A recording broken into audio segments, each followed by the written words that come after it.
বিছানায় বসেছিলাম সকাল সকাল, ভাবছি যে কি করা যায়, বাইরে অনেক বৃষ্টি। ছেলের জন্য ছানা একটু চিনি দিয়ে বানালাম, তারপরে আমি চলে গেলাম মুখটা ধুতে। আর বাইরে খুব বৃষ্টি হচ্ছিল। আমি মনে করি যে আমাদের এই জায়গায় বৃষ্টি হলেও খুব ভালো আছে, যে মানে জল ওঠার মানে অতটা সম্ভাবনা নেই, তাই না, বাড়ির ভিতরে।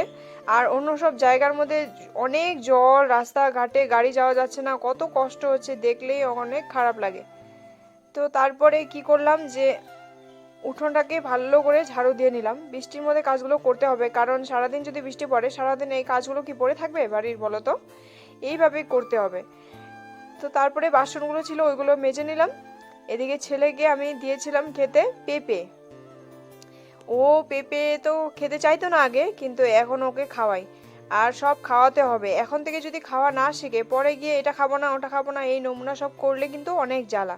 বাচ্চা মানুষ ছোট থাকা যখন থাকে তখন সব কিছু খাওয়াতে হয়, যে তার মানে সব কিছু খাবে বড় হলে, এটা ওটা বাস থাকবে না, তাই না? তার জন্য আমি সব কিছু খাওয়ানোর চেষ্টা করি।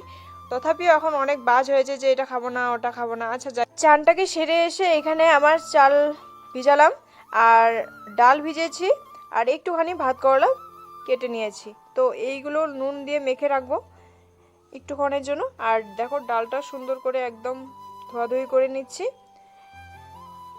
ডালটাকে একটু নুন জল দিয়ে রেখে দিতে হবে। তো বন্ধুরা চলো, টাটা।